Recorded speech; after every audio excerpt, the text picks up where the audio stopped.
Yang membangkitkan Yesus bukan Bapa, tapi Bapa hanya membangkit Yesus agar keluar dari kubur. Sebab kuasa yang membangkitkan Yesus dari kubur adalah kuasa keilahian yang ada di dalam diri Yesus. Pada waktu Yesus mati di dalam kubur, kemanusiaannya yang mati, tapi kealahannya kekal, tidak pernah mati, saudara sekalian.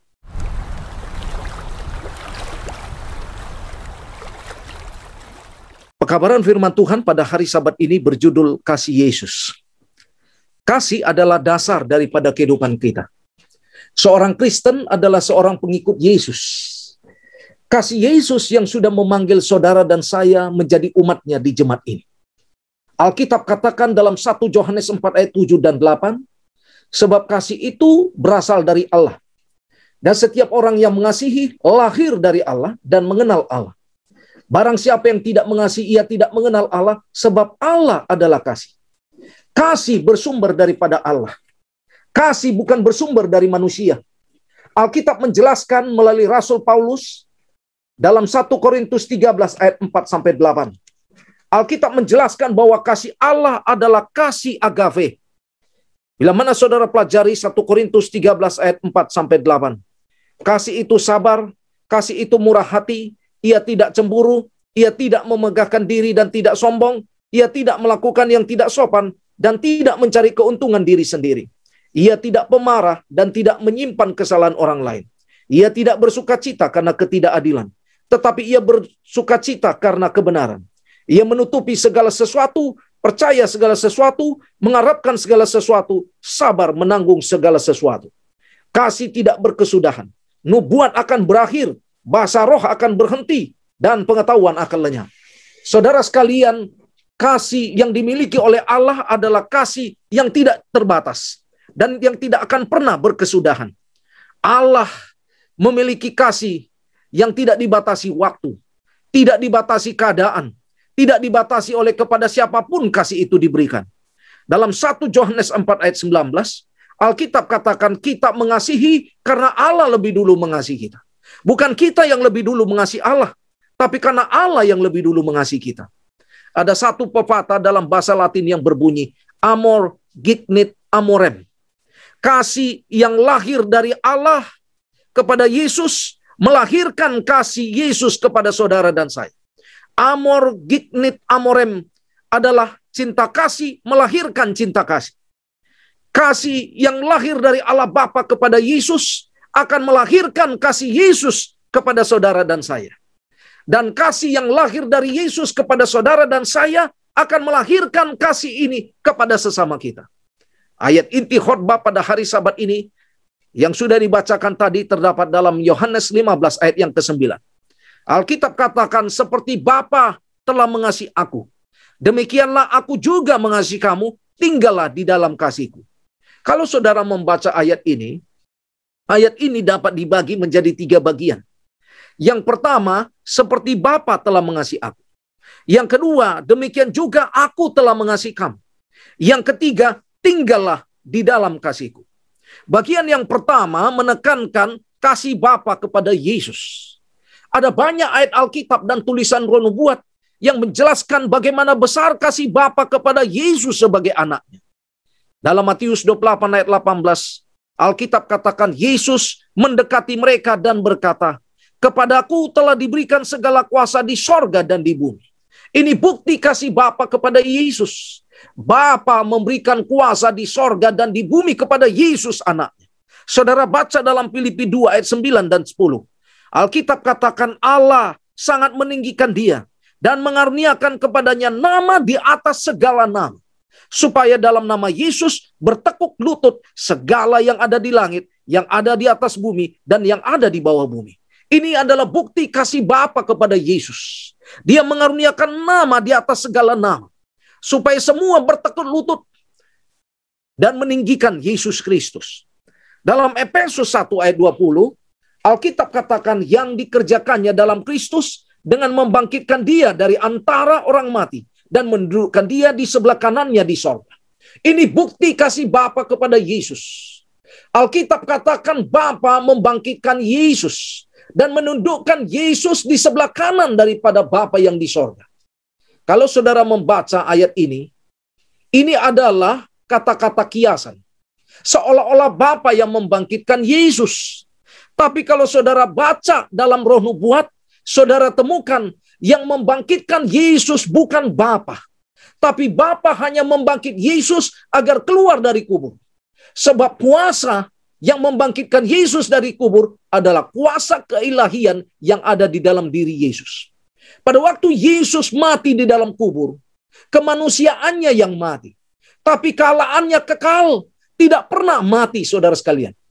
Kalau saudara baca Roh Nubuat dalam buku Alfa dan Omega jilid 6 halaman 437, disebutkan ketika suara malaikat yang berkuasa kedengaran di kubur Kristus mengatakan, Bapamu memanggil engkau, juru selamat pun keluarlah dari kubur oleh hidup yang ada dalam diri Yesus sendiri.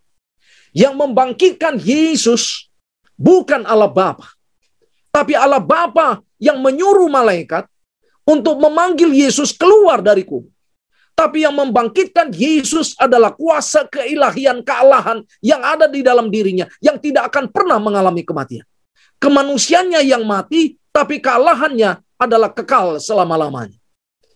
Banyak orang berpikir bahwa status Allah itu diklasifikasikan, dibuat dengan kelompok yang berbeda. Ada yang katakan bahwa Allah Bapa lebih tinggi daripada Yesus, lalu Yesus lebih tinggi daripada Roh Kudus. Saudara sekalian, dalam bahasa Latin disebutkan Trinitas ini equal intermuros. Mereka sama-sama sederajat. Allah Bapa bukan Allah Anak bukan Allah Bapa, lalu Allah Roh Kudus bukan Allah Bapa, bukan Allah Anak, tapi Roh Kudus adalah Allah. Mereka sama sederajat.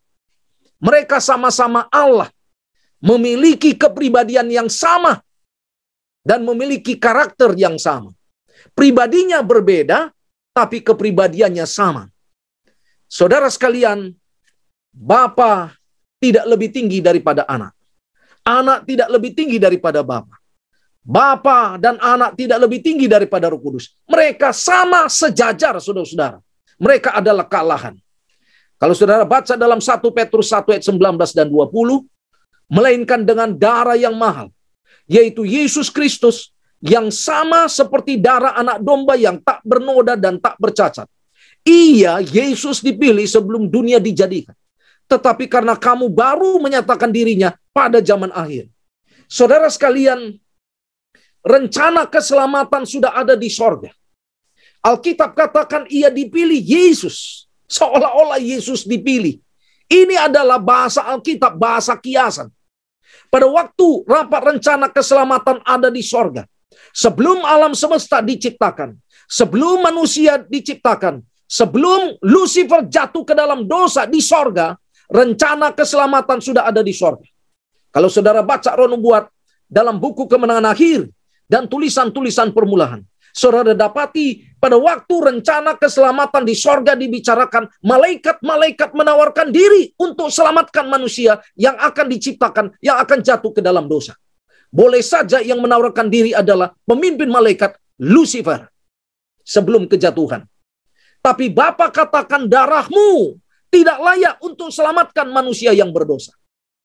Hanya Yesus jalan kepada keselamatan. Dengarkan, Allah Bapa bukan jalan kepada keselamatan.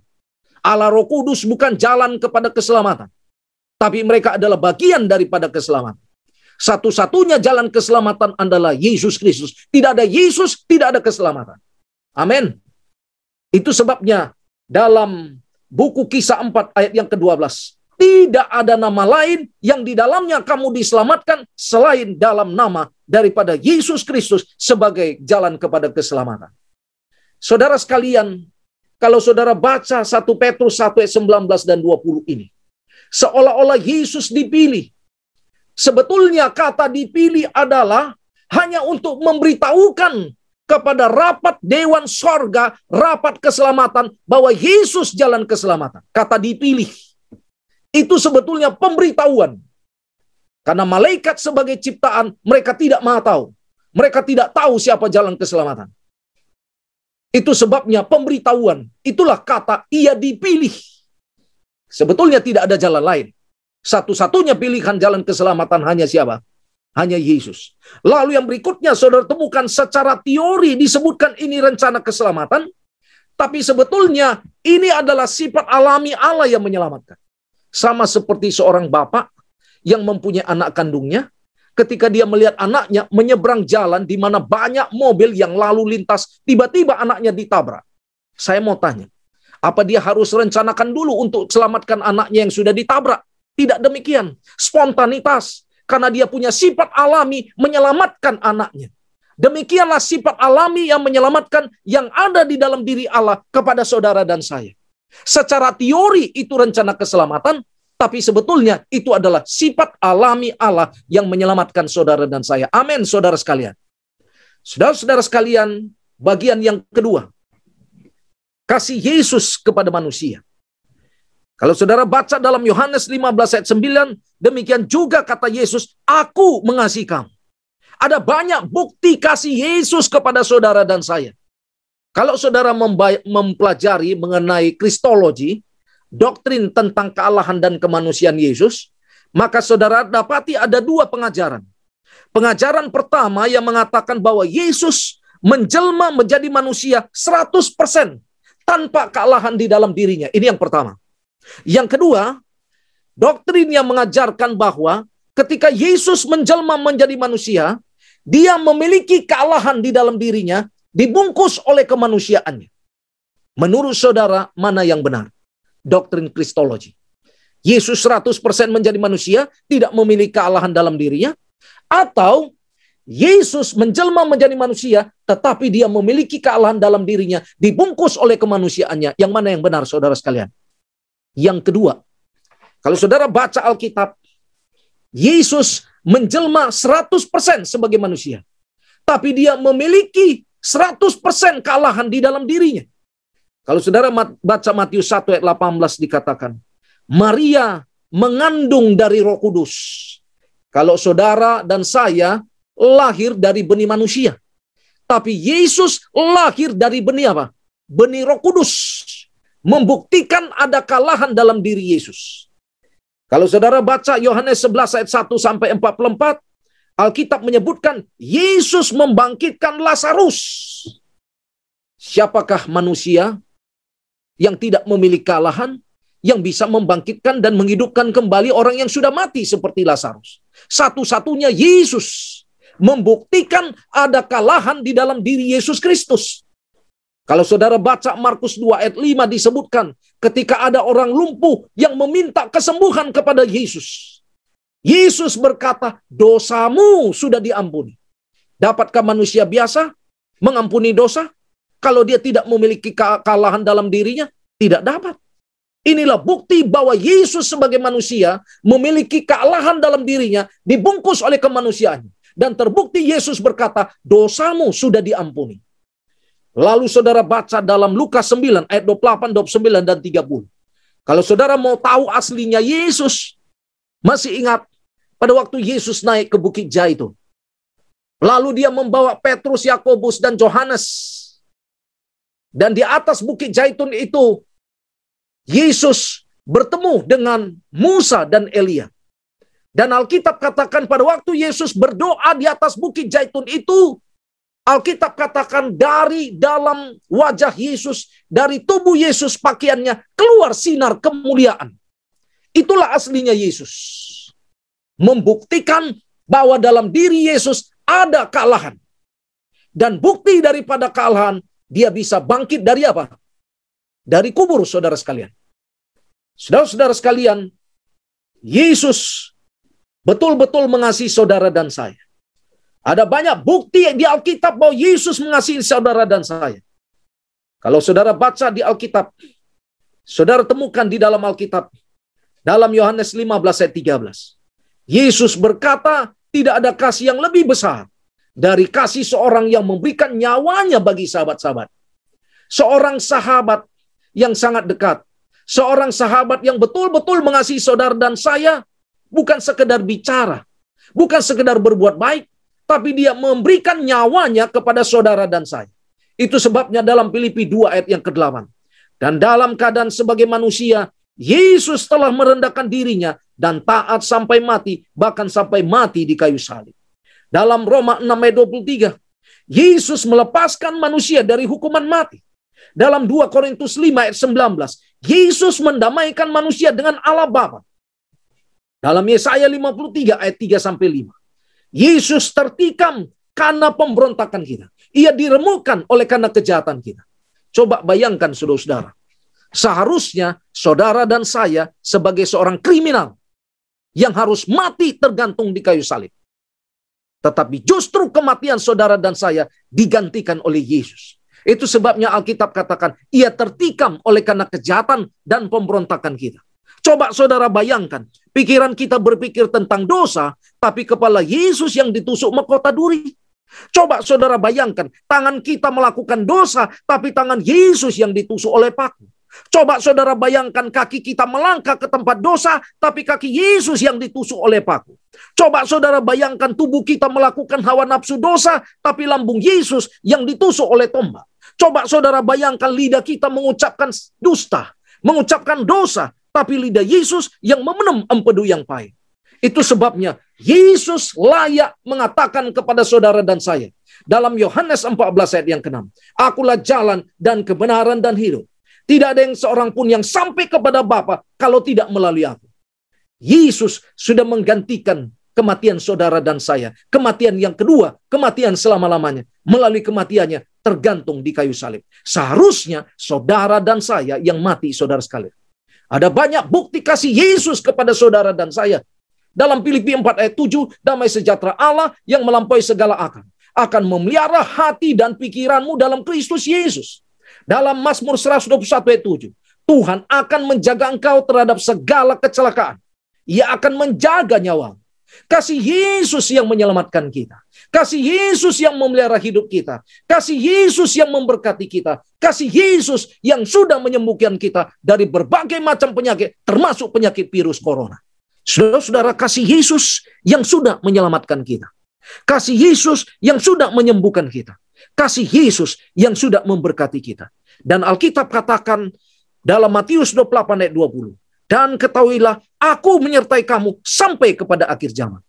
Kemudian bagian yang ketiga, dari Yohanes 15 ayat 9. Tinggallah di dalam kasihku, kata Yesus. Yohanes 15 ayat 10, Yesus katakan, tinggal di dalam kasihku dengan menurut perintahku, sama seperti Yesus menurut kepada perintah Bapanya dan tinggal di dalam kasihnya. Dan Yesus katakan, supaya kamu saling mengasihi seperti aku telah mengasihi kamu. Alkitab katakan bahwa kasihilah Tuhan Allahmu dengan segenap hatimu, dengan segenap jiwamu, dengan segenap akal budimu, dan kasihilah sesamamu manusia. Bagaimana tinggal di dalam kasih Yesus? Alkitab katakan dalam Galatia 6 ayat 2, bertolong-tolonganlah menanggung bebanmu. Ibrani 13 ayat 16. Janganlah kamu lupa berbuat baik dan memberikan bantuan. Saya percaya dalam situasi maraknya COVID sekarang ini, gereja sudah memberikan bantuan. Baik kepada sesama anggota, baik kepada lingkungan di sekitarnya. Dan saya percaya itu adalah cara di mana kita tinggal di dalam kasih Yesus. Supaya kita saling mengasihi kepada sesama. Dalam 1 Tesalonika 4 ayat 18 dikatakan, karena itu hiburkanlah seorang akan yang lain. Hendaklah kamu saling mengasihi, saling menguatkan. Apalagi dalam situasi seperti ini, saudara-saudara sekalian. Pada suatu hari ada seorang ibu yang sulit untuk melahirkan anaknya yang ketiga. Rupanya anak yang pertama, anak yang kedua dilahirkan dengan cara operasi dibelah perutnya dengan sesar. Kemudian setelah selesai melahirkan anak yang kedua, dokter sudah mengamarkan, ibu jangan mengandung lagi karena resikonya besar. Ketika ibu akan melahirkan anak yang ketiga, maka akan terjadi kematian. Yang akan meninggal bayi yang akan dilahirkan atau ibu yang akan meninggal. Tapi rupanya suaminya mengharapkan anak yang ketiga yang mereka sudah rencanakan. Kemudian ibu ini hamil beberapa bulan dan tiba waktunya untuk melahirkan. Lalu dia tahu bahwa dia tidak bisa normal untuk melahirkan bayinya. Lalu dia pergi ke rumah sakit yang sama, dia pergi ke dokter yang sama. Dan pada waktu dia bertemu dokter yang sama, dokter mengingatkan kembali, ibu sudah siap dengan resikonya kalau lahir bayi yang ini, ibu yang mati atau anaknya yang akan mati. Dan saudaraku sekalian, ibu ini akhirnya menemui suaminya sebelum dioperasi. Akhirnya mereka berembuk dan mereka putuskan bahwa ibu ini siap mati. Yang penting bayinya lahir dalam keadaan sehat. Dan kemudian akhirnya ibu ini masuk di dalam ruang operasi. Lalu perutnya dibelah. Dan akhirnya lahir anak yang ketiga dengan sehat. Tetapi sangat disayangkan ibu ini menghembuskan napas yang terakhir. Saudara sekalian, yang menjadi pertanyaan, kenapa ibu ini mau berkorban untuk keselamatan bayinya? Jawabannya, karena ibu ini sudah merasakan kasih sayang suami. Karena ibu ini sudah merasakan kasih sayang orang tuanya. Karena ibu ini sudah merasakan kasih sayang anak-anaknya. Itu sebabnya dia rela mati untuk menyelamatkan bayinya. Saudara sekalian, Yesus yang sama, yang sudah merasakan kasih sayang cinta daripada Bapaknya, itu sebabnya dia rela mati untuk menyelamatkan saudara dan saya, supaya kita lahir baru di dalam Yesus Kristus. Alkitab katakan dalam Yohanes 15 ayat 9, Yesus mengasihi kita karena dia sudah mengalami dan merasakan kasih Bapa. Alkitab katakan dalam Yohanes 15 ayat 12, Yesus mau supaya kita saling mengasihi, sama seperti Yesus mengasihi saudara dan saya melalui kematiannya di kayu salib untuk menebus saudara dan saya. Yesus katakan, tinggallah di dalam kasih. Karena kasih Allah di dalam Yesus, dia sudah menciptakan alam semesta dan menciptakan saudara dan saya. Karena kasih Allah di dalam Yesus, dia sudah menyelamatkan, memelihara, menebus kita dari hukuman dosa. Karena kasih Allah di dalam Yesus, dia sudah menyempurnakan keselamatan kita untuk tiba di sorga.